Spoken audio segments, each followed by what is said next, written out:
Le motel sentait le vieux nettoyant au citron et quelque chose en dessous qui n'avait pas été lavé depuis des semaines.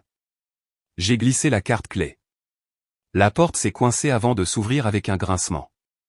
Chambre 107. Pas de vue, juste un lit simple, une lampe et un mur qui bourdonnaient à cause du distributeur automatique de l'autre côté. Ça n'avait pas d'importance. Je ne restais pas longtemps. Je ne pouvais pas me le permettre. J'ai laissé tomber la valise par terre et me suis assise sur le bord du lit, tenant toujours la poignée comme si je n'étais pas sûr d'avoir encore le droit de la lâcher. Ils avaient vraiment tout emballé. Brosse à dents, chargeur, chaussettes, tout soigneusement plié comme s'ils voulaient que cela paraisse attentionné, propre. J'ai ouvert la poche principale, fouillé à travers les couches. Ce n'est qu'en ouvrant le rabat avant que je l'ai trouvé, glissé à plat contre la doublure intérieure. Une enveloppe. Pas de timbre, pas de marque, sauf mon nom, Juliana, de l'écriture de mon grand-père. Net, mesuré, intentionnel. Je n'avais pas vu cette écriture depuis presque 10 ans. Grand-père Henri, le père de mon père. Il est décédé quand j'avais 15 ans. Il me laissait m'asseoir à côté de lui à sa table à dessin. Il m'a montré comment tenir une règle en T, m'a dit que les bâtiments n'étaient pas faits d'acier. Ils étaient faits de clarté. Ça, dit-il une fois en tapotant une ligne de croquis net, c'est ce que signifie ne pas perdre de temps. J'avais oublié qu'il m'avait donné quelque chose à l'enterrement. Une enveloppe scellée. Pas avant tes 25 ans, avait-il dit. Je ne l'avais pas ouverte. Je l'avais glissée à l'intérieur de cette valise pour la mettre en sécurité, pensant que ce jour était encore loin. Apparemment, ce jour, c'était aujourd'hui. Je suis restée assise longtemps, l'enveloppe sur mes genoux, un doigt posé sur le pli. Une partie de moi ne voulait pas l'ouvrir. Pas ici.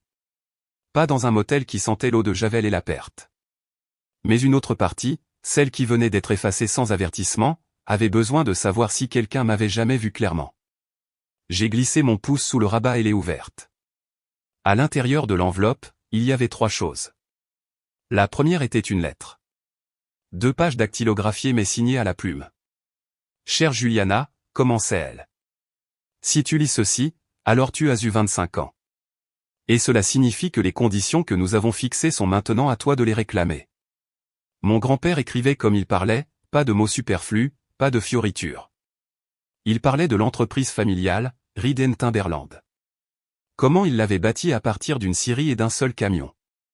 Comment il avait vu mon père la faire grandir, mais aussi la rendre plus étroite. Martin a de l'ambition, écrivait-il, mais pas toujours de vision. Et la vision, Juliana, c'est ce que tu as toujours eu. Il disait l'avoir vu très tôt. Comment j'étudiais les bâtiments, remarquais des détails que les autres ignoraient, comment j'utilisais la couleur et l'espace comme un langage. Tu n'es pas bruyante, tu es précise. C'est le genre d'esprit que les entreprises oublient de récompenser. Moi pas, le deuxième élément était un document légal notarié. J'ai reconnu l'en-tête. Il appartenait à Harper & Lindell, le cabinet d'avocats qui s'occupait de la plupart des affaires de notre famille. Le document était un transfert de participation, 15%. 15% de Reed & Timberland Corp., effectif le jour de mon 25e anniversaire. Personne ne peut le révoquer, écrivait-il. Ils peuvent retarder. Ils peuvent ignorer. Mais la propriété est à toi. Et si tu le choisis, ta voix à la table en vaut 2. Mon souffle s'est coupé. J'ai relu. 15%. Je n'étais pas sûr de savoir encore ce que cela signifiait. Pas en dollars, pas en pouvoir légal, mais c'était plus que tout ce qu'on m'avait jamais donné, plus qu'une permission.